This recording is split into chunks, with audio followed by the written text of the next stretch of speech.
ጤና ይስጥልን ተመልካቾች እንደምንሰምታችኋል። ጤናው በቤቶ ዝግጅታችንን ይዘን ቀርበናል። በዛሬው ዝግጅታችን ስለ ጉበት ቫይረስ ወይም ሄፓታይተስ ስለሚባለው ችግር የምንነጋገር ይሆናል። ለዚሁ ጉዳያችን እንግዳ ጋብዘናል። እንኳን ደህና መጡ ብያለሁ። ፕሮፌሰር አባተ ባኔ ይባላሉ። የውስጥ ደዌ፣ የጨጓራ፣ የአንጀትና የጉበት ስፔሻሊስት ሐኪም ናቸው። እንዲሁም በአዲስ አበባ ዩኒቨርሲቲ ጤና ሳይንስ ኮሌጅ ጥቁር አንበሳ ሆስፒታል ውስጥ በመማር በማስተማር በመመራመር በማከም እያገለገሉ ይገኛሉ። ስለመጡ እጅግ እናመሰግናለን። ተመልካቾች ከሄፓታይተስ ጋር በተገናኘ የምታነሷቸው ጥያቄዎች፣ ተሞክሮች ካሏችሁ ልትደውሉልን ትችላላችሁ። 011 551 2080 ደግሞ አለ 011 551 2080 የስቱዲዮ ስልክ መስመራችን ነው። መሐመድ ነጂብ ኢማም የእናንተን ጥያቄዎች በመቀበል ወደኛ ያስተላልፋል። ወንዶሰን ጥላሁን ውይይቱን እየመራው አብሬያችሁ የምቆይ ይሆናል። እስከ ዝግጅታችን ፍጻሜ ድረስ አብራችሁ እንድትቆዩ በአክብሮት እንጋብዛለን። ከመልእክት በኋላ ተመልሰን እንገናኛለን።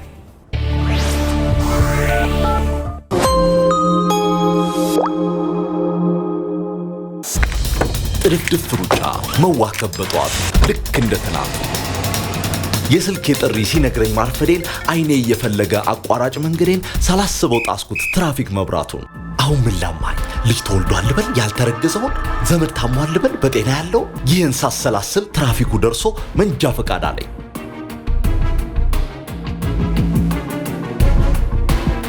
ከቅጣት በኋላ ያለው እንግልቱ ከላይ ታች መባዘን መንከራተቱ በዚህ መሃል ነበር ድንገት ትዝ ቢለኝ በኮፔ ኢብር ሐሳቤ ቀለለኝ።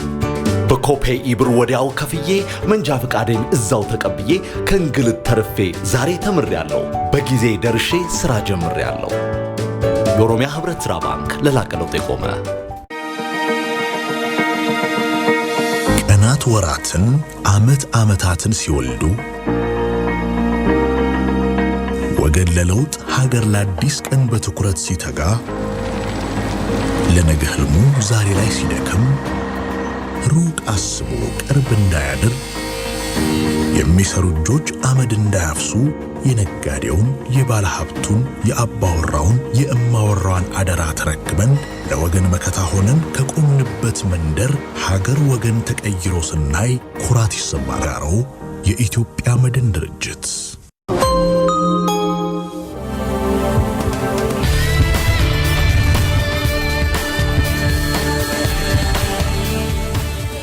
በጉበት ቫይረስ ላይ ወይም በሄፓታይተስ ላይ የሚያተኩረው ውይይታችን ይቀጥላል። 011 551 2080 የስቱዲዮ ስልክ መስመራችን ነው። ለማስታወስ ያክል ደውሉልን፣ ጥያቄዎቻችሁ ተሞክሯችሁን አጋሩን። ፕሮፌሰር በቂ የሆነ ሙያዊ ምላሽ እንደሚሰጧችሁ እምነቴ ነው። እንግዲህ ፕሮፌሰር የሄፓታይተስ እንደው ቃሉን የአማርኛ ያክል እየለመድ ነው የመጣን ይመስለኛል። ከሱ እንነሳ እስኪ ምን ማለት ነው? አመሰግናለሁ። ሄፓታይተስ እንግዲህ እንደተባለው ከላቲን ቃል የመነጨ ነው። ሄፓታይተስ ማለት የጉበት መቆጣት ማለት ነው ባጭሩ። ወደ አማርኛ ስንተረጉመው ጉበት እንግዲህ በብዙ ምክንያት ሊቆጣ ይችላል። ብዙ ጊዜ ግን ሄፓታይተስ ሲባል ከቫይረስ ጋር በጣም የተለመደው የጉበት ህመም የጉበት ቫይረስ ስለሆነ ሄፓታይተስን የሚለውን ቃል ከጉበት ቫይረስ ጋር ታይዞ ግንዛቤ ይወሰዳል። ግን ሄፓታይተስ ማለት የጉበት ቫይረስ ማለት አይደለም። ጉበቱ ተቆጥቷል ወይም ታሟል እንደማለት ነው። ይሄም እንግዲህ በጣም በርካታ ምክንያቶች አሉት። አንድ ነገር የሰውነት አካል ቆስሏል እንደማለት ነው። የቆሰለበት ምክንያት በጉዳት ሊሆን ይችላል፣ በኢንፌክሽን ሊሆን ይችላል። ስለዚህ ጉበት በብዙ ምክንያቶች ሊቆጣ ይችላል። ለምሳሌ ብንጠቅስ ኢንፌክሽኖች አሉ። በብዛት ጉበትን የሚያስቆጡ የጉበት ቫይረሶች አሉ። ከዚህም ውጪ ሌሎች ኢንፌክሽኖች፣ ባክቴሪያዎች፣ ፈንገስ፣ የተለያዩ ፓራሳይቶች እንደዚሁም ደግሞ ከምግብ ጋር ወደ ሰውነት የሚገቡ አካልን ሊያስቆጡ የሚችሉ መርዛማ ነገሮች እና አልኮል እና መድኃኒቶችም በርካታ ምክንያቶች አሉ። ግን በብዛት ሄፓታይተስ ሲባል የጉበት ቫይረሶችን ለማጣቀስ የምንጠቀምበት ነው። ቀደም ብለን እንዳልከውም ሄፓታይተስ በጣም የተለመደ ነው። ሄፓታይተስ ሲባል የጉበት ቫይረስ ተብሎ ነው የሚወሰደው። በጣም ጥሩ። እንግዲህ ይሄ ሄፓታይተስ ቫይረስ ነው ብለውናል። እንደው አይነቶች ይኖሩት ይሆን? እውነት ነው። ሄፓታይትስ እንደገና ግልጽ ለማድረግ ያህል ሄፓታይትስ ማለት ቫይረስ አይደለም። ሄፓታይትስ የጉበት መቆጣት ነው። ከነዛ አንዱ እና በጣም የተለመደው የጉበት መቆጣት ምክንያት ቫይረሶች ናቸው። እነሱም ብዙ ስያሜዎች አላቸው፣ ብዙ አይነት አላቸው። ስማቸው እንደ ግኝት ቅደም ተከተላቸው መጀመሪያ የተገኘውን ሄፓታይትስ ኤ አሉት። በእንግሊዝኛው ፊደላት ኤ መጀመሪያ ስለሆነ ሄፓታይትስ ኤ ተባለ። ቀጥሎ የተገኘው ሄፓታይትስ ቢ፣ ሲ፣ ዲ እያለ ይቀጥላል። ወደ 7 አይነት የጉበት ቫይረሶች አሉ። ስለዚህ ስያሜው እንደ ግኝታቸው ቅደም ተከተል የተሰጣቸው ስም ነው በእንግሊዝኛው ማለት። በጣም ጥሩ። እስኪ እንደው እንደ ቅደም ተከተላቸው ነው ኤን፣ ቢን እና ሲን የበለጠ ትኩረት እናድርግባቸው። ቢና ሲ ላይ የበለጠ ማተኮር ደግሞ ጥሩ ይመስለኛል። ግን እንደው እንደ ግኝቱ ከኤን ጀምር እስኪ። ሄፓታይትስ ኤ እንግዲህ ቀድሞ የተገኘው የተላላፊ የጉበት ቫይረስ ነው። ከሰው ወደ ሰው የሚተላለፈው በምግብና መጠጥ ወደ ሰውነት የሚገቡ መጠጥ መበከል፣ ምግብና የመጠጥ መበከል ምክንያት ይሄ ማለት የግልና የአካባቢ ንጽህና በሌለበት ሁኔታ ቫይረሱ ካለበት ወደ ሌለበት ሰው በተበከለ ምግብና መጠጥ የሚተላለፍ ቫይረስ ነው። ብዙ ጊዜ ይሄ ልጆችን ነው የሚያጠቃው። ልጆች ገና የበሽታ መከላከል አቅማቸው ባልዳበረበት ሁኔታ ይሄ ቫይረስ ይይዛቸዋል። እንደ እድል ሆኖ ግን ሰውነታቸው በቀላሉ ያስወግዳቸዋል። አሁን በእኛ እድሜ ወይም በወጣትነት በጎልማሳ እድሜ በእኛ ሀገር የተደረጉ ጥናቶች የሚያሳዩት ኦልሞስት 100% ሁላችንም በልጅነት ይዞን አልፏል። ግን ምንም ምልክት ሳያሳይ ብዙ ጉዳት ሳይደርስ ይህ የሚያልፍ ቫይረስ ስለሆነ ብዙ ጊዜ በጣም የተንሰራፋ ቢሆንም ብዙ ጉዳት አያደርስም። አሁን ግን አዳዲስ ግኝቶችን እያየን ነው። ይሄ ማለት በቅርብ ጊዜ ያደረግነው ጥናት ምንድነው የሚያሳየው? በከተማ አካባቢ በአንጻራዊ ሁኔታ የተሻለ ቤተሰብ ውስጥ ያደጉ ልጆች በልጅነት የመበከል እድላቸው በምግብና በጭቃ መጫወት፣ አፈር ላይ የመንከባለል ሁኔታ ስለማይኖር በንጹህ ሁኔታ ድጋሚ አይዝም ሰውነት መከላከያ ስላሉ። ግን ለነዚህ ሁኔታዎች ሳይጋለጥ ሰውነት ልጆች ካደጉ በኋላ ለመጀመሪያ ጊዜ ሲጋለጡ ከበድ ያለ ጠንከር ያለ ህመም፣ የጉበት ህመም እየታየባቸው ይመጣሉ። በዚህም የተነሳ እስካሁን የሄፓታይትስ ኤ ክትባት የልጆች ክትባት ውስጥ አልተጠቃለለም። በሀገራችንም በሌሎቹ የአፍሪካና የኤሽያ ሀገራትም በልጅነት ይዞ ምንም ችግር ሳያደርስ ስለሚጠፋ ክትባት ውስጥ ማካተቱ አስፈላጊ አይደለም የሚባል ግንዛቤና መመሪያ ነበር እስካሁን። አሁን ግን ችግር እያመጣ በመሆኑ ይሄ የሄፓታይትስ ኤ ክትባት የልጆች ክትባት ውስጥ እንዲጠቃለል እንዲደረግ በዚሁ ምርምርና ሌሎች ምርምሮችን ባሳዩት የሙያ ምክር እየተሰጠ ነው። እንግዲህ ሄፓታይትስ ኤ ይሄ ነው። ሄፓታይትስ ቢን እንቀጥል። ብዙ ጊዜ ግን ይሄንን የግልና የአካባቢ ንጽህና በመጠበቅ ወደ ክትባቱም ሳንደርስ መከላከል እንችላለን። ሄፓታይትስ ቢ እና ሲ ትንሽ ጠንከር ያሉ ናቸው። እነዚህ ብዙ ጊዜ ረዘም ያለ ጠንቆችን የሚያስከትሉ ለህይወትም አደጋ የሚያስከትሉ ቫይረሶች ናቸው። ኤ ቢ ሲ የሚለው ቀደም ብዬ እንዳልኩት የግኝታቸው ቅደም ተከተል ነው እንጂ የቫይረሶቹን ሁኔታ የሚገልጽ አይደለም። ስም ብቻ ነው። ኤ ቢ ሲ የሚለው በእንግሊዝኛው አልፋቤት ወይም ፊደላት የተሰየሙ ናቸውና ቢ ጠንከር ያለው የዲኤንኤ ቫይረስ ነው የሚባለው።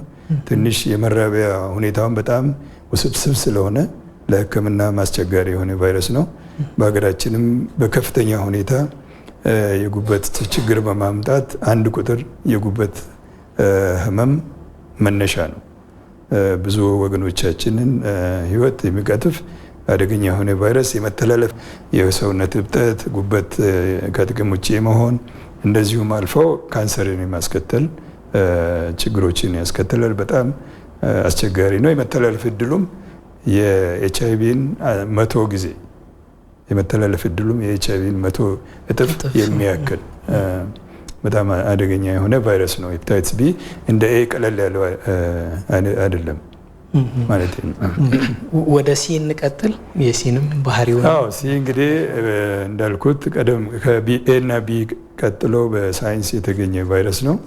ይሄ ከቢ ጋር የሚመሳሰል ነው። መተላለፊያ መንገዱ በሰውነት ፈሳሽና ደም ንክኪ ከሰው ወደ ሰው የሚተላለፍ እንደዚሁም ከእናት ወደ ልጅ በእርግዝና ጊዜ ወይም በጾታዊ ግንኙነት ከሰው ወደ ሰው የሚተላለፍ ቫይረስ ነው። ይሄኛው ከቢ ትንሽ ለየት የሚለው ብዙ ጊዜ ምንም ምልክት ሳያደርስ ለ20-30 ዓመታት ሰው ደም ውስጥ ቆይቶ ሰውነት ውስጥ ቆይቶ ስርስሩን ጉዳት እያደረሰ ጉበት እያጠቃ ከጉበት ውጭም ሌሎች አካላትን እያጠቃ የሚጎዳ ቫይረስ ነው።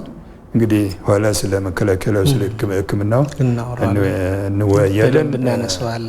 ልዩነታቸው ሄፓታይትስ ቢ ትንሽ ፈጠን ያለ ነው። ሲ ግን ቀስ በቀስ ከፍተኛ የሆነ ግን ረዥም ጊዜ ችግሮችን የሚያስከትል የጉበት ቫይረስ ነው ሄፓታይትስ ሲ ማለት ነው። እንደው የተጋላጭነት ሁኔታዎችን እንመልከታቸው። ቀደም ሲል አንዳንድ ነገሮችን አንስተውልናል። ለምሳሌ ከጾታዊ ግንኙነት ጋር በተያያዘ የተነሳ ነገር አለ።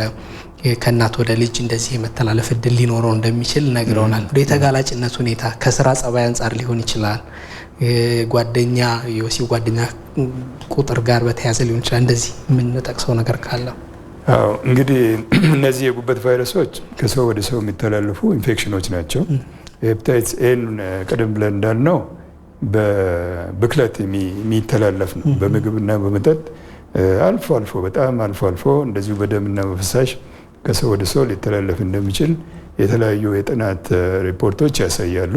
በአብዛኛው ግን ከኮንታሚኔሽን ወይም የምግብና መጠጥ ብክለት የሚተላለፍ ነው።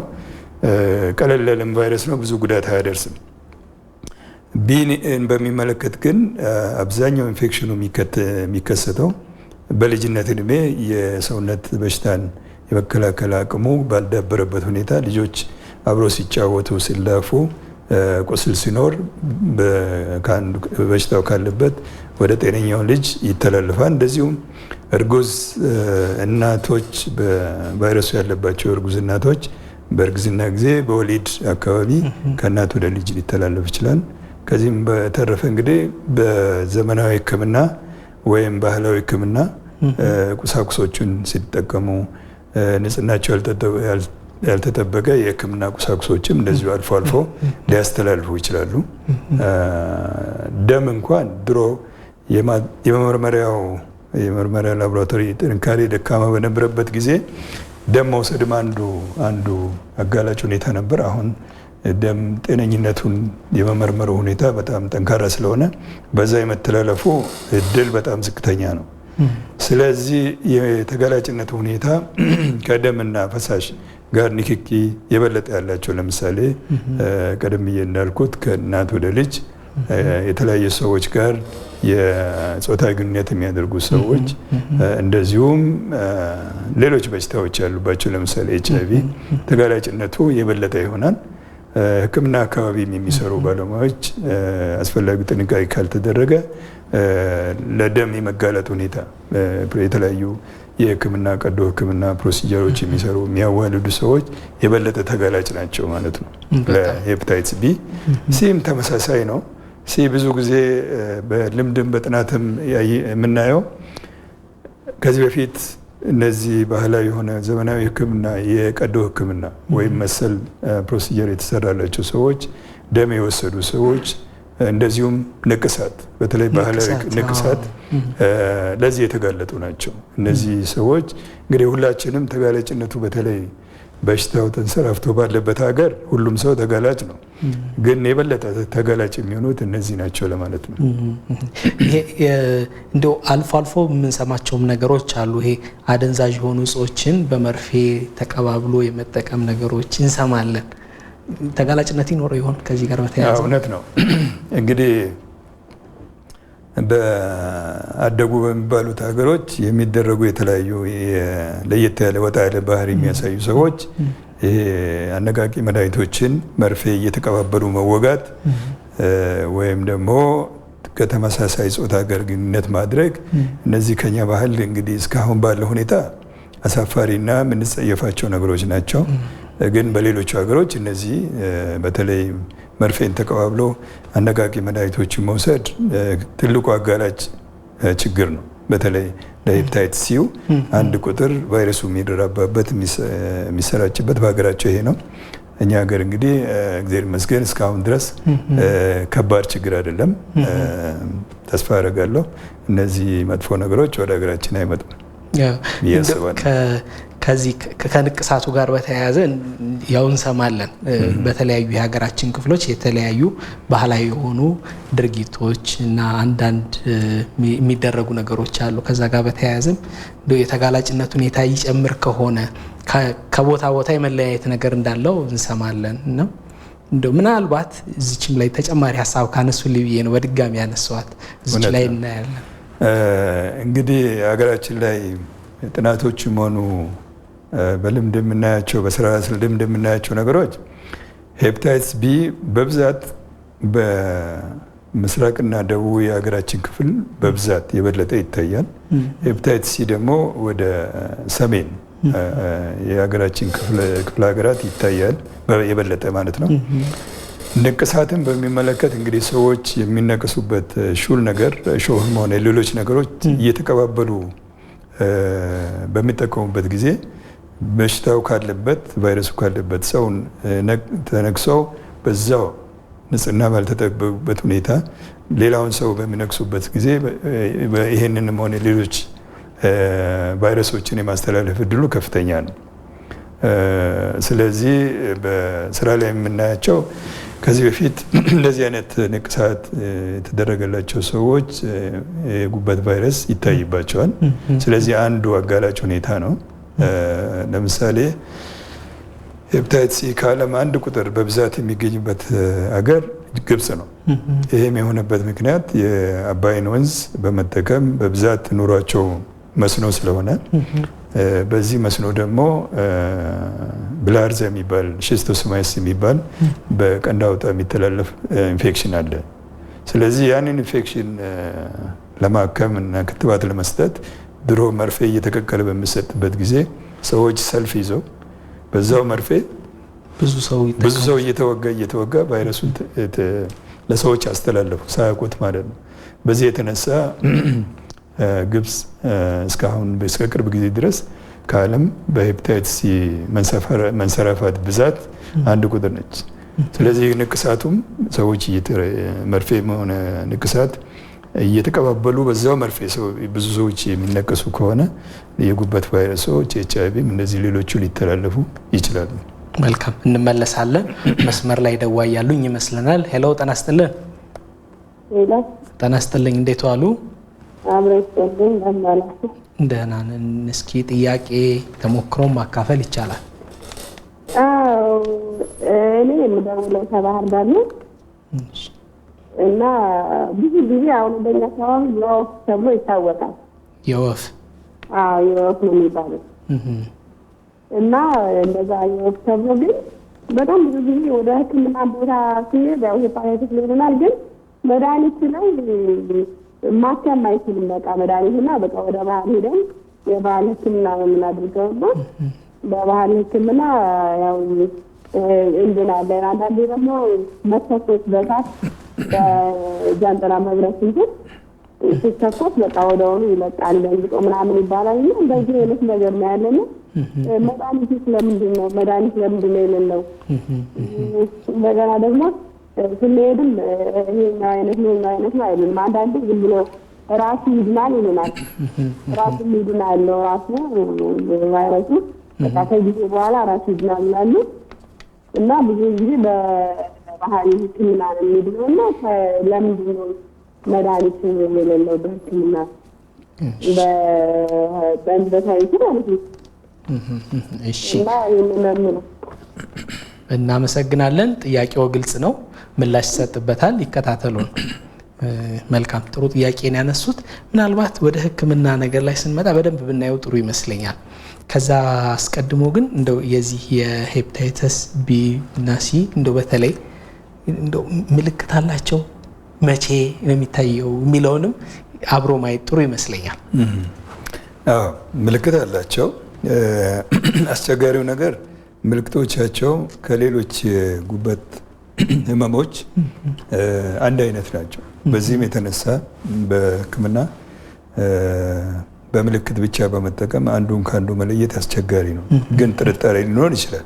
ምናልባት ይሄ ጉበት ህመም ሊሆን ይችላል፣ ምናልባት ቫይረስ ሊሆን ይችላል፣ ምናልባት ሌሎች ሊሆኑ ይችላሉ ነው የሐኪሙ ጥርጣሬ ነው። ከዛ ሌሎች ነገሮችን ተጠቅሞ ይሄን ማረጋጋት ይቻላል እና ምልክቶቹ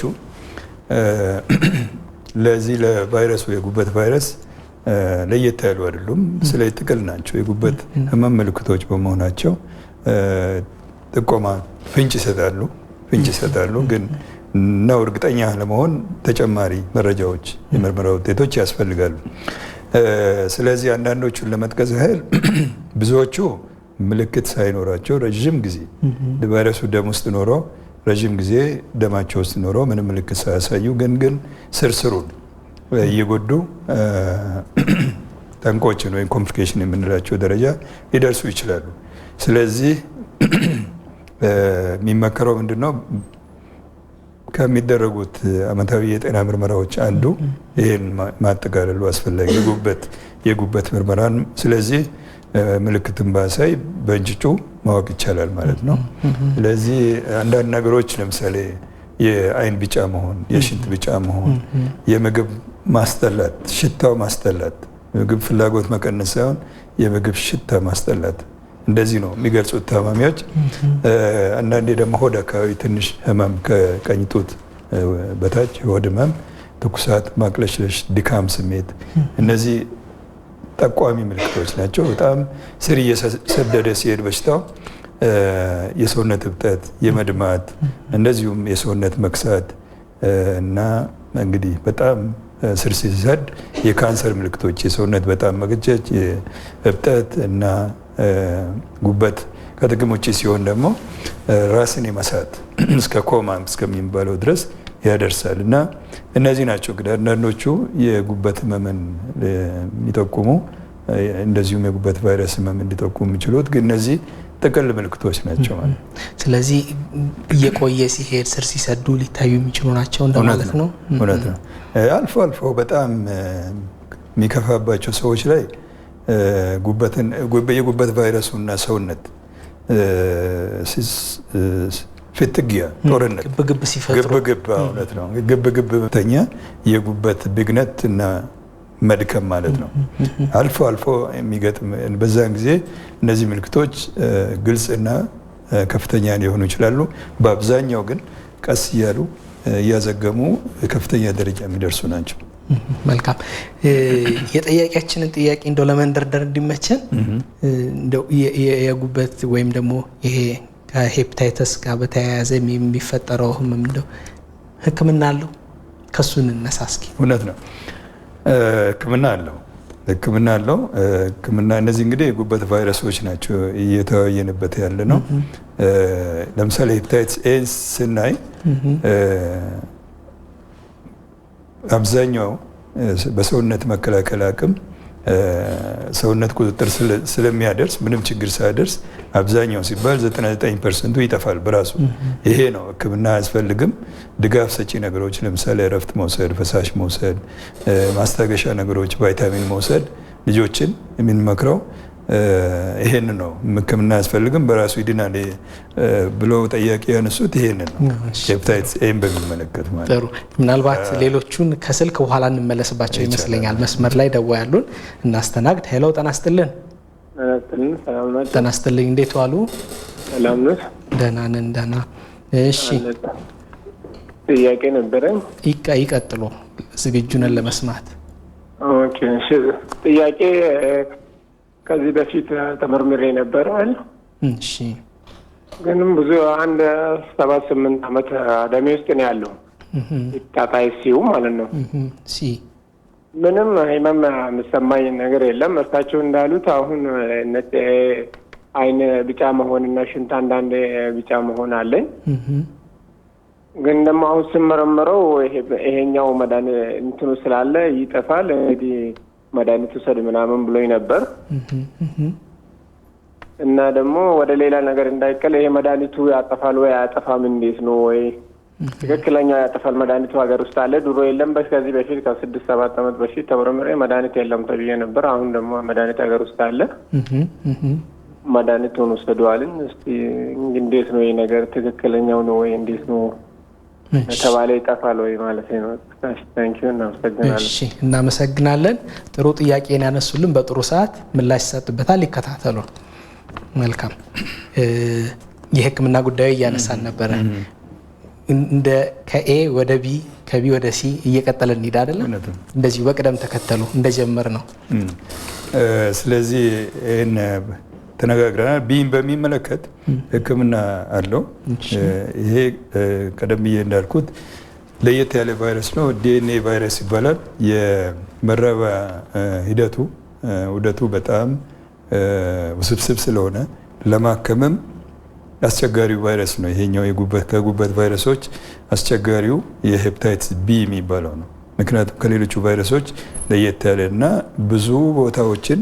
ብዙ ቁልፍ ቦታዎችን ማላቀቅ ይፈልጋል። በጣም በመራቢያ ዑደቱ ውስጥ ብዙ ውስብስብ ቁልፎች አሉት። ስለዚህ መድኃኒቶች አሉ። ወደ 7 አይነት መድኃኒቶች አሉ እስካሁን በተገኙት።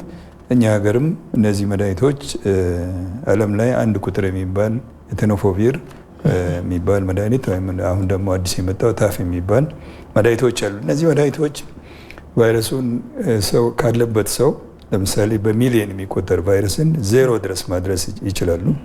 አስቸጋሪው ነገር ቫይረሱን ለረዥም ጊዜ ካልተወሰደ ከዛች ምልክቷ ከሰውነት የጉበት ሴሎች ጋር ከተጣበቀው ምልክት ልክ ነብስ ሰው ነድፎ ስንኮፍ የሚባል ነገር ትቶ ይሄዳል። እንደሱ አይነት ተጣብቃ የምትቀር ምልክት አለች እና እሷ ማላቀቁ ነው ለሳይንስ አስቸጋሪ የሆነው እንጂ ቫይረሱን በሚሊዮን የሚቆጠረን ቫይረስ ከአንዲቴክተብል ወይም መቆጠር በማይቆጠርበት ደረጃ ማድረስ ይቻላል። ግን እዛች ደረጃ ለማቆም ታካሚው መድኃኒቱን ለአመታት መውሰድ ያስፈልጋል። እሷን ለማላቀቅ መድኃኒቶች አሁን በምርምር የተገኙ መድኃኒቶች አሉ። ወደ ገበያ ለመውጣት እየጠበቅን ነው። ስለዚህ መድኃኒት አለው። ግን መድኃኒቱ የሄፓታይትስ ቢ ለረዥም ጊዜ መውሰድ ያስፈልጋል። እንደ ስኳር በሽታ፣ ደም ግፊት፣ ኤችአይቪ ለረዥም አመታት እንደሚወሰደው ይህን ለረዥም አመታት ሲወሰድ ቫይረስ ቁጥሩን በጣም መቆጣጠር ይቻላል። ተያይዞ በቫይረሱ ቁጥር መብዛት ተከትሎ የሚመጡ ጠንቆችንም መቆጣጠር ወይም ማዘግየት ይቻላል። ስለዚህ መድኃኒት አለ። የዚህ ችግሩ ለረዥም ጊዜ መውሰድ ያስፈልጋል ነው።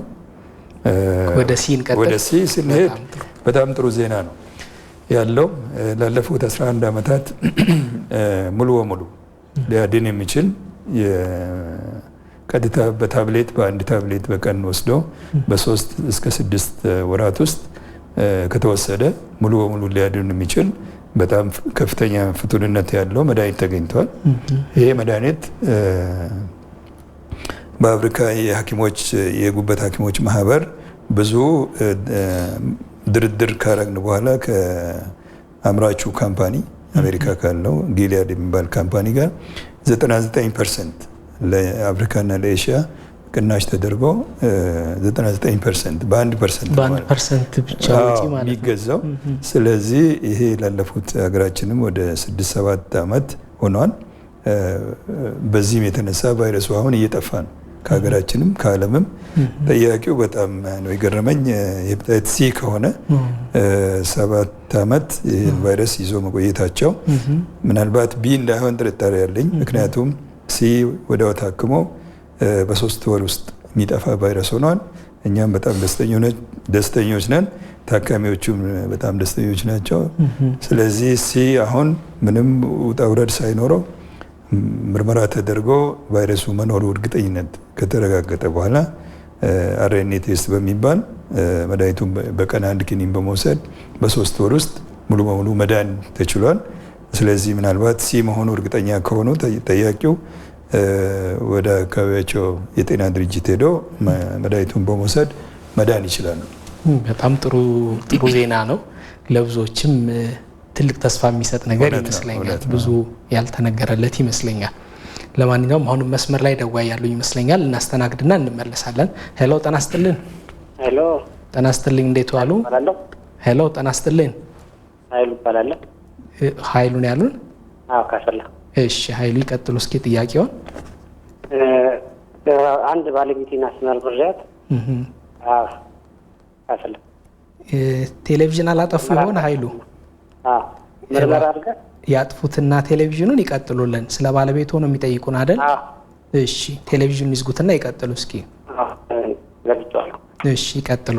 እንትን ነበር ምርመራ አድርግና እሺ ከዛ ያለውን የምርመራ ቅድመ ሁኔታ አስተካክለን ካረግን በኋላ እሷ ላይ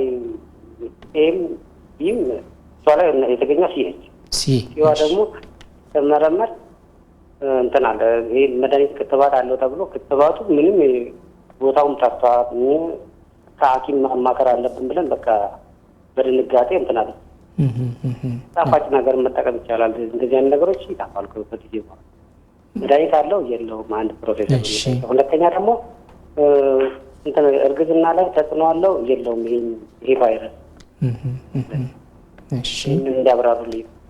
እሺ ጥሩ ጥያቄያቸው። እሺ ጠይቋቸው። እርግጠኛ ሲ ነው ወይስ ቢ ነው የተባለው? ሲ ነው። እሺ እናመሰግናለን። ጥያቄው በሚገባ ተደምጧል። ምላሽ ይሰጥበታል። ይከታተሉ። መልካም። ይህን ጥያቄ እዚሁ ላይ መመለስ ጥሩ ይመስለኛል። እውነት ነው። ቅድም መግቢያችን ላይ እንዳልነው ብዙ ጊዜ ምንም ምልክት ሳይኖር ድንገት ለጤና ምርመራ ወይም እንደዚህ ለጋብቻ ወይም ከእርግዝና በፊት አሁን ከሚደረጉ ምርመራዎች አንዱ የጉበት ቫይረስ ምርመራ ልምድ ተጀምሯል። ጥሩ ነገር ነው።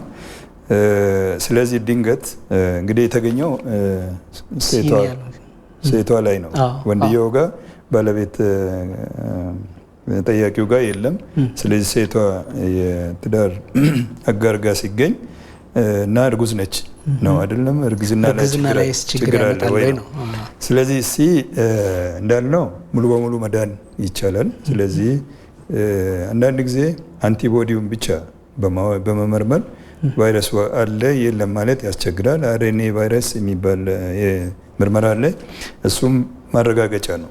አክቲቭ አሁን ህመሙ አለበት ወይስ ከዚህ በፊት ይዟቸው ጠፍተዋል የሚለውን የምናረጋግጥበት ከተረጋገጠ በኋላ መድኃኒቱን በመውሰድ ባለቤታቸው ሙሉ በሙሉ መዳን ይችላሉ። ስለዚህ ለባልየው የሚያሰጋ ነገር የለም።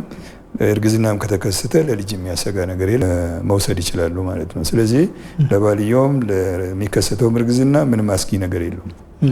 ምናልባት እንደው የክትባት ነገር ተነስቷል። እዚች ጋር አንድ ነጥብ አንስተን ወደ ኋላ ላይ በደንብ እንመለስበታለን። ክትባት ለየትኛው የተዘጋጀው የሚለውን እስካሁን እንግዲህ ሳይንሱ የደረሰበት ክትባት ያላቸው ሄፕታይትስ ኤ አለው፣ ሄፕታይትስ ቢ አለው፣ ሄፕታይትስ ኢ የሚባል ደግሞ አለ። እነዚህ ሶስቱ ናቸው ክትባት ያላቸው። ለሄፕታይትስ ሲ እሱም እንደዚሁ በጣም የተለያዩ ዝርያዎች ሲም ሆኖ በስሩ በርካታ ዝርያዎች ስላሉ ለሁሉም ዝርያዎች እስካሁን ድረስ ፍቱን የሆነ ቫክሲን ክትባት አልተገኘም፣ ግን አዳኝ መድኃኒት ተገኝቷል። ስለዚህ ክትባት ያላቸው ሄፕታይትስ ኤ፣ ቢ እና ኢ ናቸው። በጣም ጥሩ።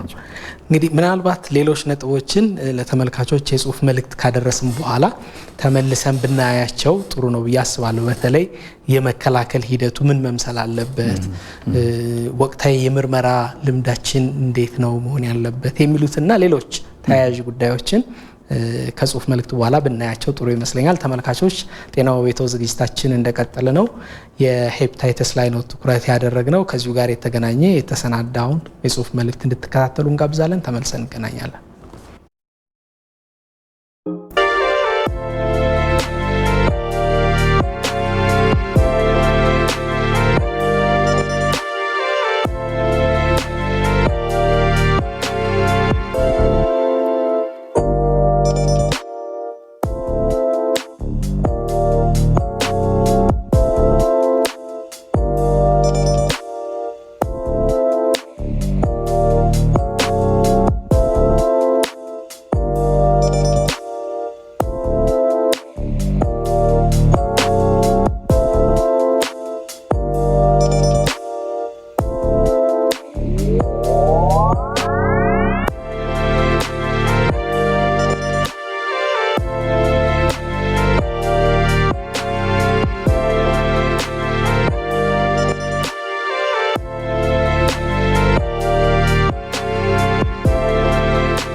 ሆምስ ለናንተ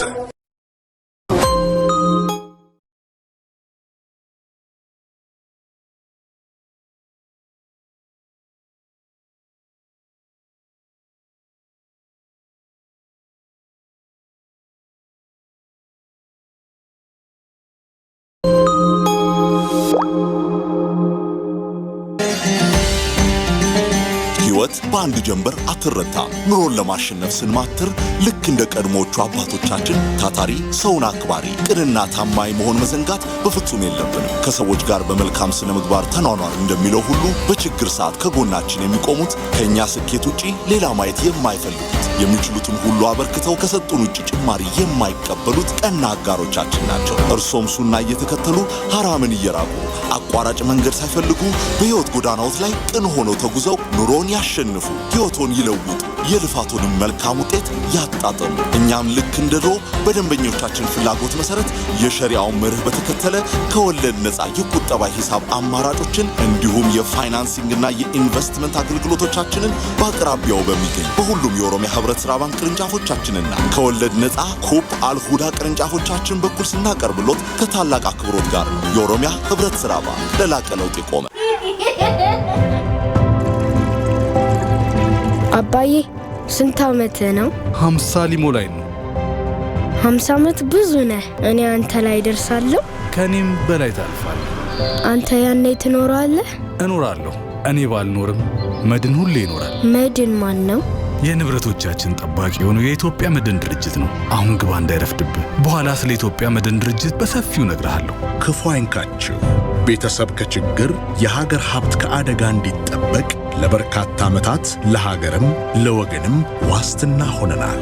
ዓመታት ሲያልፉ ሀገር በሥራ እኛ በዋስትና። አስተማማኝ አጋሮ የኢትዮጵያ መድን ድርጅት። ተመልካቾች ጤናው ቤቶ ዝግጅታችን እንደቀጠለ ነው። ከጽሁፍ መልእክት ተመልሰናል። መስመር ላይ ደውለው ያሉን ከሄፓታይተስ ጋር በተገናኘ ጥያቄ ላነሱ ይመስለኛል። ከማል መስመር ላይ እንደገቡ ነግረናል። ሄሎ ከማል። ሄሎ ሰላም ነው? ጤና ይስጥልኝ። እንዴት ዋሉ? ሰላም ነው። እንዴት ነው? ደህና ነን ይመስገን። እስኪ የእርስዎንም ጥያቄ እንስማ። አዎ ፕሮግራሙ እየተከታተልኩ ነው።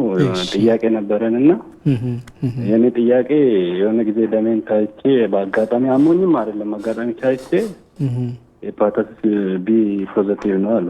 እሺ ከዛም በኋላ ምንም ህመም አልነበረኝም። አሁንም ምንም ህመም የለብኝም። ለዚህ ደግሞ ለአሁኑ ምንም መድኃኒት አልሰጥህም አለኝ ዶክተሩ። ወደ ሄደ ሐዋሳ ምናምን ታይተ ምሰጥ ቫይረሱን መቀንስል መድኃኒት አለ፣ እሱን ትወስዳለህ።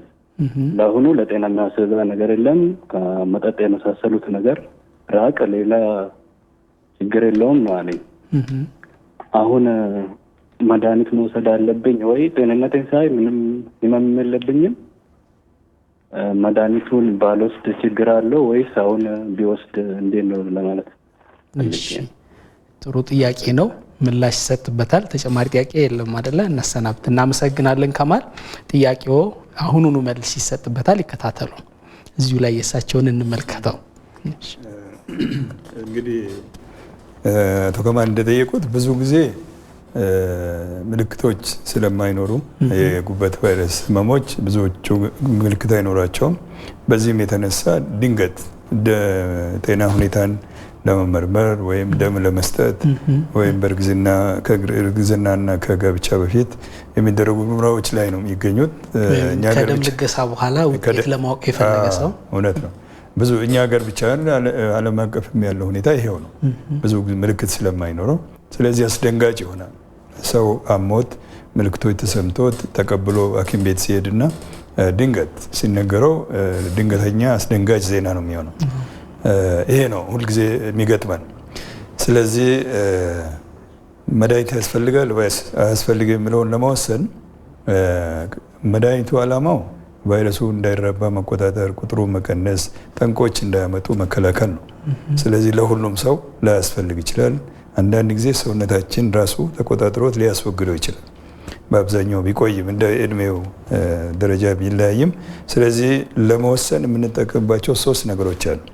አንድ ሰው መድኃኒት ያስፈልጋል ሄፓታይተስ ቢ ከተገኘበት ኢንፌክሽን ካለው፣ ወይስ አያስፈልግም? እንዲሁ ተከታትለን ወደፊት ያለውን እንቅስቃሴ ሁኔታ አይተን እንወስናል የሚለውን ለመወሰን አንደኛ ጉበቱ ተቆጥቷል ወይ? ቫይረሱ ወደ ጉበት ሄዶ ጉበቱን አስቆጥተዋል። ኢንፍላሜሽን ቢግነት የሚባለው በአማርኛ አለ ወይ?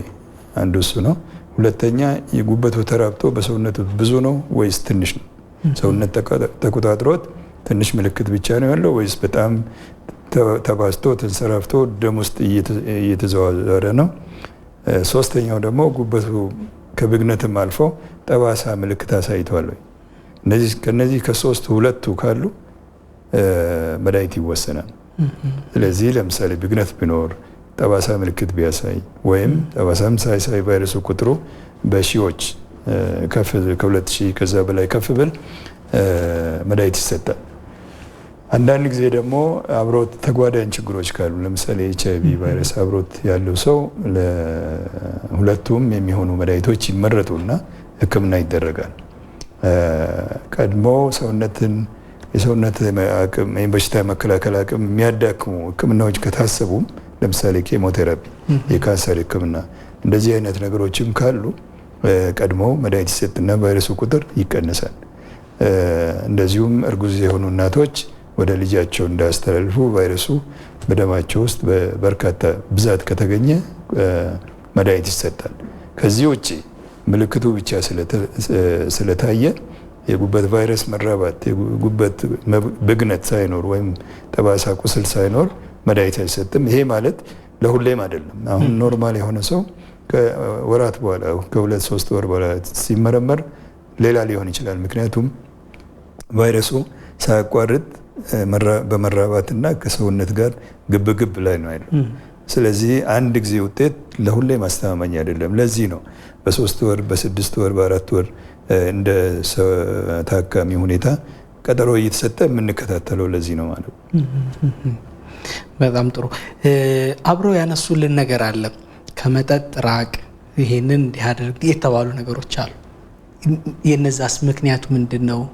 ይሄን አለማድረግስ የሚኖረው ጥቅም ምንድን ነው የሚለውን አብረው ማየት ጥሩ ይመስለኛል። የእሳቸው ላይ ተንተርሰን ለሌሎችም እንዲጠቅም ብዬ ነው። እውነት ነው፣ ትክክል ነው። አንዳንድ አባባሎች ሲደጋገሙ እውነት የሆኑና ልምድ ይሆናሉ። ለምሳሌ ቫይረስ ተገኘ፣ ምንም የእንስሳት ተዋጽኦ እንዳትወስዱ፣ ጣፋጭ ነገሮችን ብሉ። እነዚህ የሚባሉት ሙሉ በሙሉ ልክ ያልሆኑ ተቀባይነት የሌላቸው ነገሮች ናቸው። ምንም ግንኙነት የለውም።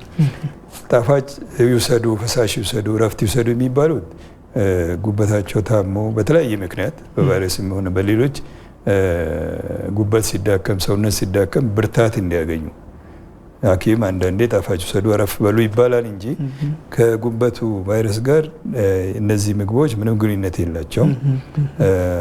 ስለዚህ መጠጥ እርግጥ ጉበትን በጣም ከሚያመጣቸው በርካታ ችግሮች አንዱ ጉበት ላይ ነው።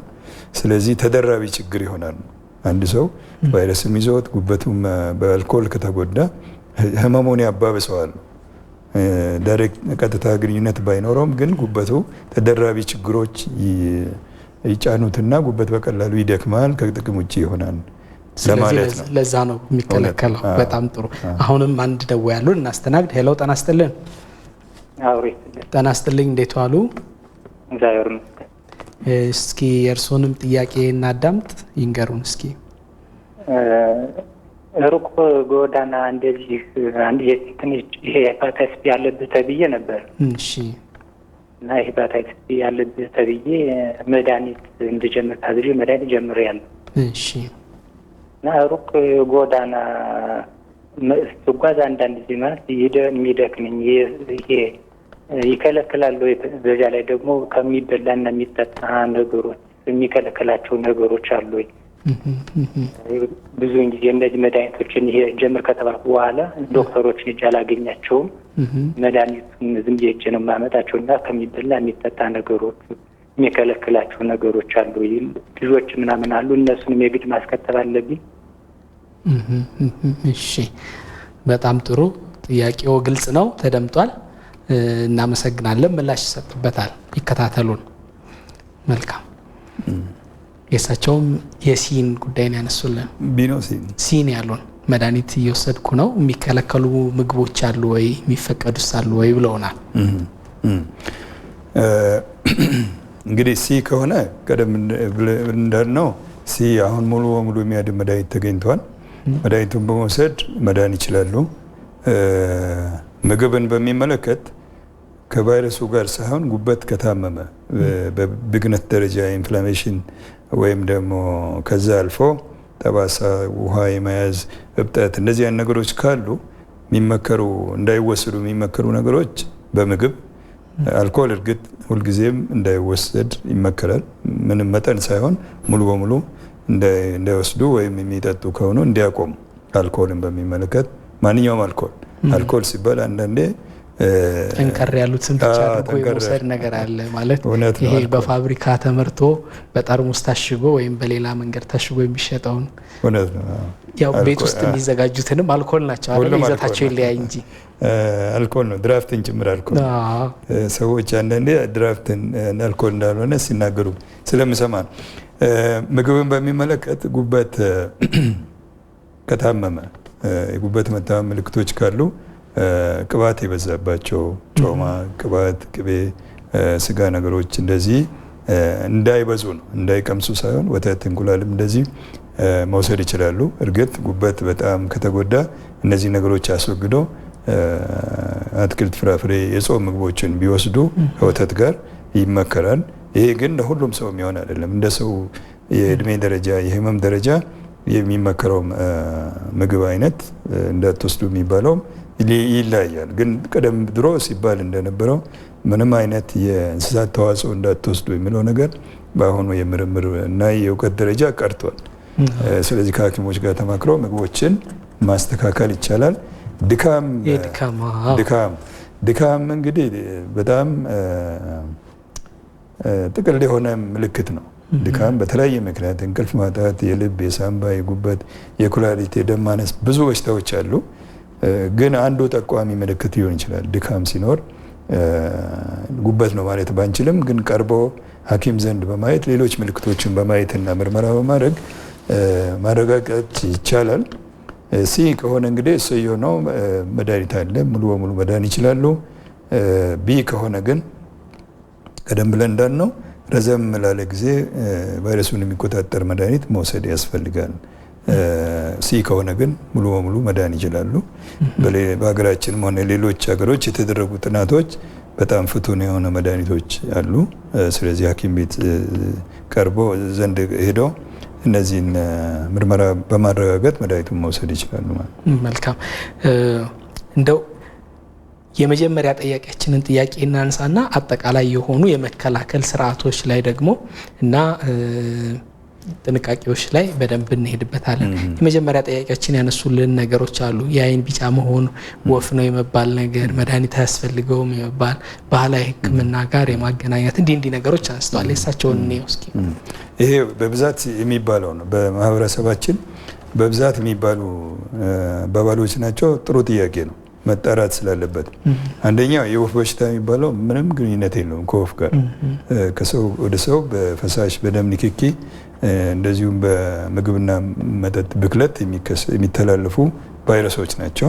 ስለዚህ በወፍ አማካይነት የሚተላለፉ አይደሉም። እንግዲህ ድሮ ወፍ ዞረች እንደዚህ የሆነች ተብሎ ሲባል ስለነበረ እሱ ተላልፎ የመጣ ነው። ስለዚህ ወፍ በሽታ የሚለው ከዚህ ጋር ግንኙነት የለውም። ቢጫ አይን ቢጫ የሚያደርጉ በጣም በርካታ በሽታዎች አሉ። በተፈጥሮ ጉበታችን ውስጥ ሐሞት ተመርቶ በሐሞት ቱቦ አድርጎ ወደ አንጀት ይፈስና ቅባታማ ምግቦችን የሚያብላላ ነው። ይሄ በምርቱ ላይ፣ በፍሰቱ ላይ፣ በክምችቱ ላይ ችግር ሲከሰት፣ የሚዘጋ ነገር ሲኖር ወይም በምርቱና በክምችቱ ላይ ችግር ሲከሰት ሐሞት በሰውነታችን ውስጥ ይከማችና ቢጫነት ያመጣል። ስለዚህ ወባን ቢጫ ሊያደርግ ይችላል፣ የጉበት ቢጫ ሊያደርግ ይችላል። እብጠት ነገር፣ ጠጠር፣ የሐሞት ቱቦ ጠጠሮች በጣም በርካታ፣ እንደዚሁም የቆሽት በሽታ፣ የአንጀት በሽታ ቢጫ ሊያደርጉ ይችላል። ስለዚህ ቢጫነት የጉበት በሽታ ብቻ አይደለም። የጉበትም ከሆነ ደግሞ ቫይረስ ብቻ አይደለም፣ በጣም በርካታ በሽታዎች አሉ። ስለዚህ ይሄ ቢጫ በሆነ ቁጥር የወፍ ነው ወይም የጉበት ነው ማለት ያስቸግራል። በሕክምና ነው የሚለየው። መድኃኒት የሌላቸው የተባለው መድኃኒቶች ለቢም ለሲም አለ። ልዩነቱ የህክምና ጊዜ ልዩነት ነው። ቢ ለረዥም ጊዜ ህክምና ያስፈልጋል። ሲ በ3 እና 6 ወር ውስጥ እንደ ደረጃው ሊጠፋ የሚችል ቫይረስ ነው። ሄፓታይተስ ኤ እውነት ነው። ሌሎች ችግሮች ተጓዳኝ ለምሳሌ HIV ሌሎች በሽታዎች ያሉባቸው ሰዎች ይጠነክራል እንጂ በራሱ የሚጠፋ ቫይረስ ነው። ልጆች ላይ በአብዛኛው በልጆች ላይ የሚከሰት የጉበት ቫይረስ ኤ ነው የሚባለው። የባህል ህክምና በሚመለከት እንግዲህ የመጀመሪያው ነገር ህመሙን ማወቁ ነው። እኛ ራሳችን ብዙ አመት ተምረን አስተምረን ሰርተን እንደዚሁ በማየት ቫይረሱን መለየት አንችልም። ምርመራ ተደርገው አንዳንድ ጊዜ በጣም አድቫንስድ የሆኑ ምርመራዎች ተደርገው በቴክኖሎጂ ነው የሚታወቀው አይነቱም፣ መጠኑም፣ ደረጃውም።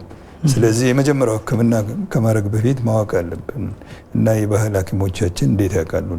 ይሄ ነው አንዱ ጥያቄ። ስለዚህ ግምት ነው የሚሆነው። አንዳንዴ በህክምና ላይ ስናይ እነዚህ ተደራቢ የሚወሰዱ ነገሮች ጉበትን አስቆጥቶ በእንቅርት ላይ ጆሮ ደግፍ እንደሚባለው የጉበት ህመሙን አባብሶ ይመጣል። ስለዚህ የባህል ህክምና አይሰራም አይደለም፣ የሚሰሩ የባህል ህክምናዎች አሉ፣ እናከብራለን አዋቂዎቻችንን። ግን ይህን በሚመለከት ማያውቁ ራሱ አስቸጋሪ ነው። በጣም በቴክኖሎጂ የታገዙ ምርመራዎች ተደርገው ነው የሚታወቀው። ከዛ በኋላ ደግሞ የሚሰጡ መድኃኒቶች አሰራራቸው፣ መጠናቸው ተመጥኖ የተሰሩ ካልሆነ እንዲሁ በጥቅሉ ይሄ ወፍ ይሆናል፣ ይሄ ጉበት ይሆናል ተብሎ ከተሰጠ ጉበት ደግሞ የሚወሰዱ ነገሮች እነዚህ ባህል ህክምናዎች የሚጣሩትና የሚያልፉት በጉበትና በኩላሊት ነው። ስለዚህ ተደራቢ ችግር እያመጡ ስለሆነ ይህን እንደው ባይሞከር ይመከራል ማለት ነው። መልካም። የመጨረሻ ደዋይ እናስተናግድና እንመለሳለን። ሄሎ፣ ጤና ይስጥልን። ጤና ይስጥልን። እንዴት ዋሉ? እግዚአብሔር ይመስገን። ሰላም ዋሉ? ደህና ነን አለን። ፕሮፌሰር እንዴት ዋሉ? ጤና ይስጥልኝ። አለኝ። ብርሃኑ እባላለሁ። እሺ። እኔ የምጠይቀው ነገር ለኪንታሮት መድኃኒት የተጠጣ ነበረ ለእኔ የወሰድኩት። ያስታውስኛል፣ ወደ በኋላ አስታውሰውታለሁ። ወፍነሽ ተባለ ደግሞ በኋላ ጊዜ ወፏም ደግሞ ሳትገኝ ቀረች። ይሄ አሁን የባህላዊ ሕክምናው ወፍ ሆነ ማለት እኔም ሰውነቴ እሳቸው ጋር ስመጣ ፕሮፌሰር ጋር ስመጣ ሰውነቴ አብጦ ራሴን ስቼ ነበር የደረስኩት። እንደኔ አይነት ችግር ለሚገጥማቸው አሁን ደህና ሆኜ ነው የማወራው እኔ። እንደኔ አይነት ችግር ለሚገጥማቸው ሰዎች ምንድን ነው መፍትሄው? ወደፊት ምን ብለው ይመክሯቸዋል? እኔን ጠዋት ማታ እየተመላለሱ እርስዎ ጋር በተኛው ጊዜ ጠዋት ማታ እየተመላለሱ ለዚህ ለቁም ነገር አብቅተውኛል። ብርሃኑ ፋንቱ እባላለሁኝ፣ አስታውሰውኝ እንደሆነ ወጣት ልጅ እና አሁን ውስጥ እርስዎ ጋር ነው ክትትሌም።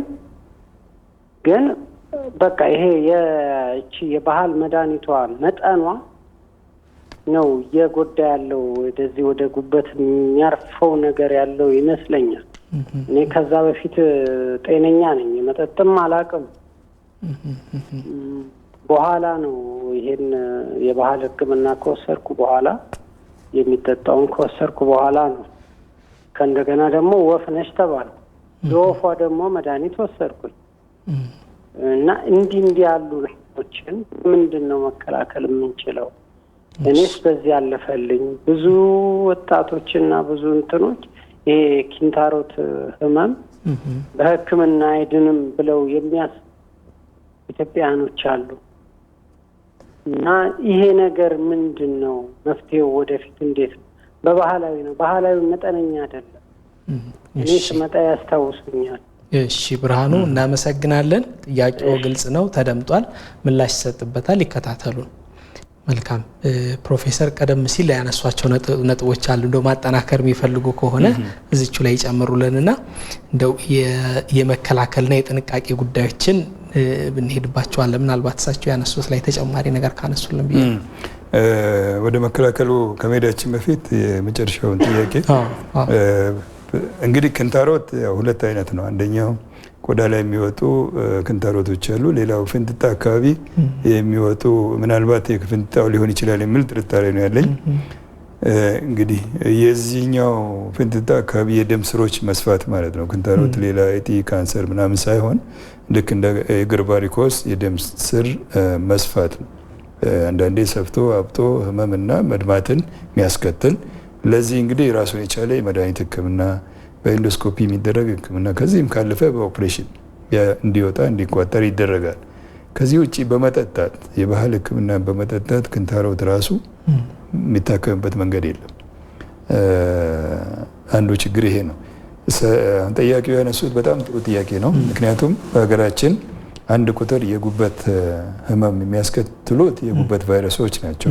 ከሱ ቀጥሎ አሁን በተለይ በከተሞች ከአልኮል መብዛት የተነሳ የሚከሰት የጉበት በሽታ ነው። ሶስተኛው በባህል ህክምናዎች እና መድኃኒቶች የሚከሰቱ የጉበት በሽታዎች ናቸው። ስለዚህ የተለመደ ነው ለማለት ነው። ስለዚህ የሚጠጡ በተለይ ወደ ውስጥ የሚወሰዱ ምንነታቸው መጠናቸው ያልታወቁ መድኃኒቶች የባህል መድኃኒቶች ብዙ ሰዎች ታሞ ይመጣሉ። ስለዚህ ጥያቄው ምን ይመከራል ለሚባለው እነዚህን በወፍ ቅድም እንዳልነው የወፍ በሽታ የጉበት በሽታ የሚባል የለም፣ በባህል ሲባል ስለመጣ ነው እንጂ። ስለዚህ የመጀመሪያው ነገር ሐኪም ዘንድ ቀርቦ አስፈላጊው ምርመራ አድርጎ ምንነቱን የበሽታውን ሁኔታ መለየት፣ ከዛም ቀጥሎ ደግሞ እንደ በሽታው አይነት ተገቢው መድኃኒት መውሰድ።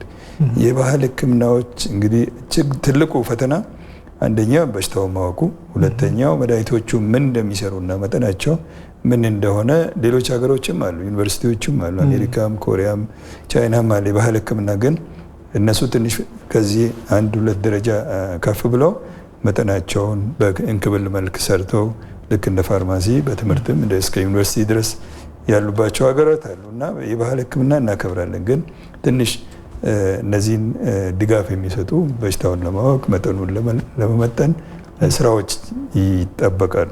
ስለዚህ የሚመከረው እነዚህ እስኪጣሩ ድረስ አለመሞከር፣ በተለይ ወደ ውስጥ የሚገባ የሚወሰድ የሚወጋ የሚጠጣ ማስወገድ ላይ ቆዳ ላይ የሚደረጉ ነገሮችም እንግዲህ አንዳንዴ የቆዳ ችግር ያመጣሉ፣ ግን ወደ ውስጥ የሚወሰደውን ያህል አይደለም። ስለዚህ በሽታው በምንነቱ እስኪታወቅ በግምት የባህል ህክምናዎችን ማስወገድ ያስፈልጋል።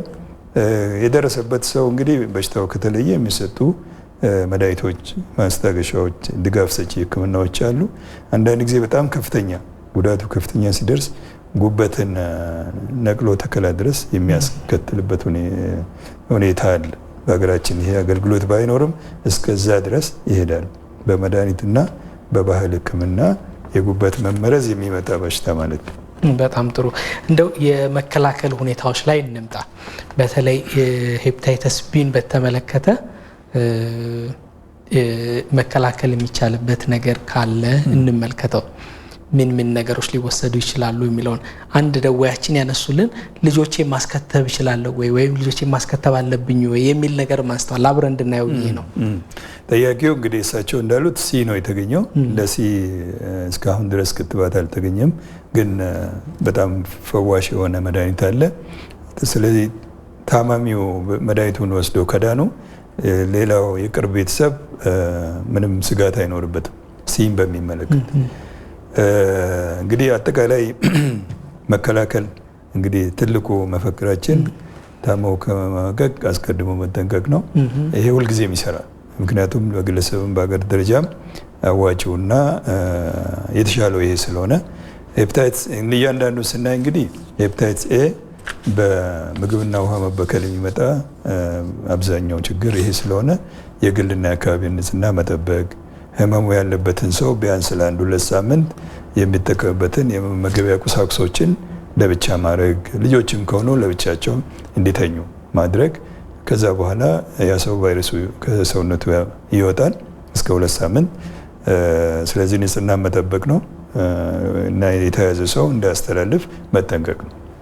ሄፓታይትስ ቢን በሚመለከት ከህክምናው በላይ በጣም ጥሩ ነገሩ ክትባት አሉ። ክትባቱ በጣም የመከላከል አቅሙ ከ95% በላይ ነው። ስለዚህ አሁን ሀገራችን ለልጆች የሚሰጠው የህፃናት ክትባት ውስጥ ተካተዋል። ስለዚህ የሚቀጥለው ትውልድ ከዚህ ቫይረስ ነፃ ይሆናል ማለት ነው። በጣም ጥሩ ነገር ነው። ቤተሰብ ውስጥ እንግዲህ አንድ ሰው ሄፓታይተስ ቢ ከተገኘበት የቅርብ ሰዎች የቤተሰቡ አባላት ምርመራ አድርገው ክትባት መውሰድ፣ የትዳር ጓደኛ፣ ልጆች ክትባት መውሰድ አለባቸው። ድንገት ደግሞ እርጉዝ እናት በእርግዝና ክትትል ጊዜ ሄፓታይተስ ቢ ቢገኝባት መድኃኒት የሚያስፈልጋት ከሆነ ከ6 ወር ጀምሮ መድኃኒት መስጠት ይቻላል። ከዛ በወለደች በ24 ሰዓት ውስጥ አንደኛ ክትባት፣ ሁለተኛ ደግሞ የመከላከያ መርፌ አለ አንድ ጊዜ የሚሰጥ ኢሚኖግሎቡሊን የሚባል። እነዚህ ሁለቱን ጨቅላው ከወሰደ በሽታው እንዳይተላለፍ ማድረግ ይቻላል። ስለዚህ ለማጠቃለል ያህል ሄፓታይተስ ቢን በሚመለከት ልጆች ሁሉ የተወለዱ ህጻናት ሁሉ ክትባት እንዲወስዱ፣ ሰዎች ደግሞ ቼክ አድርገን ቢያንስ በአመት አንዴ ከሚደረገው የጤና ምርመራ ውስጥ የጉበት ቫይረስ ምርመራ ማድረግ አለብን። ስለዚህ ድንገት ከተገኘ ሌላው የቤተሰብ አባላት ምርመራ አድርጎ ክትባት እንዲወስዱ፣ በስራቸው ደግሞ የበለጠ ተጋላጭ የሆኑ ሰዎች ለምሳሌ ሕክምና አካባቢ ምንሰራ ሰዎች፣ ተማሪዎች ሆኑ ሰራተኞች ምርመራ አድርገው ክትባት መውሰድ በጣም አስፈላጊ ነው። ስለዚህ ክትባት አለ። ሕክምና የሚያስፈልገው የተገኘበት ሰው ደግሞ መድኃኒቱን መውሰዱ ለሱ ለራሱ ብቻ ሳይሆን ለሌሎችም እንዳያስተላልፍ ይጠቅማል ማለት ነው። እንግዲህ ሌሎቹ የመተላለፊያ መንገዶችንም ጥንቃቄ ማድረግ ያስፈልጋል። የዚህ የባህል ሕክምናዎች ቁሳቁሶችን መጋራት፣ ስለታም የሆኑትን ነገሮች በሙሉ መጋራት ያስፈልጋል። ስለታም ነገሮችን ከአንዱ የተጠቀሙበትን አሁን ድሮ መርፌ እየተቀቀለ ሰዎች በተደጋጋሚ የተለያዩ ሰዎች ይወጉበት ነበር። ስለዚህ አሁን ጓንትም አለ፣ መርፌዎቹም ለአንድ ሰው አንድ መርፌ ነው። ስለዚህ እዚህ ላይ ጥንቃቄ ማድረግ ያስፈልጋል። ድንገት የቤተሰብ አባላትም ታመው እንክብካቤ ስናደርግ በባህላችን በጣም መቀራረብ ስላለ በጓንት ተጠቅመን ፈሳሽና ደም ንክኪ ላይ መጠንቀቅ ያስፈልጋል። እንግዲህ ወሊድ ላይም እንደዚሁ በባህል ቤት ከመውለድ የጤና ድርጅቶች ውስጥ መውለዱ የተሻለ ነው። ድንገት ቢያጋጥም ደግሞ አዋላጆቹ እነዚህን ጥንቃቄዎች ማድረግ ያስፈልጋቸዋል። በጣም ጥሩ። እንመለሳለን ካፍታ በኋላ ሲን ካፍታ በኋላ ተመልሰን ነው ብዬ ነው። ተመልሰን የሲን ጉዳይ እናያለን። አብራችሁን ሁኑ ተመልካቾች። አሁን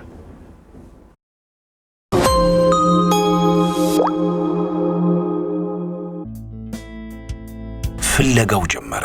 ቤት፣ ጥሩ ቤት፣ ተመጣጣኝ ጥሩ ቤት። ለምታውቂያቸው ነገርሽ፣ ለምታውቃቸው ነገረችልሽ፣ ለሚያውቋቸው ነገሩልሽ። ሌላ አማራጭ ጋዜጣ፣ አንድ ጋዜጣ፣ ብዙ ክምር ጋዜጣ። አሁን አንድ መጣ። እሰይ ቦታው ድረስ ሄድሽ። እንደምንም በጣም ሩቅ ውድ እና እነሱ ጋር ሄድሽ። ይደውላሉ፣ መልእክት ይልካሉ። አሁንም ደወሉ፣ መልእክት፣ ደውል። ምንም የለም። አሁን ይደክምሻል። ግን እንደገና ከኋላ መጀመር። ለምታውቂያቸው መንገር፣ ለሚያውቁት መንገር፣ መዞር እግርሽ እስኪቀጥን። አሁን ይታክታል። ግን በመጨረሻ ራስሽን ስታይ ላንቺ መጨረሻ አገኘሽ መድረሻ። ፍሊንትስቶንም ስለናንተ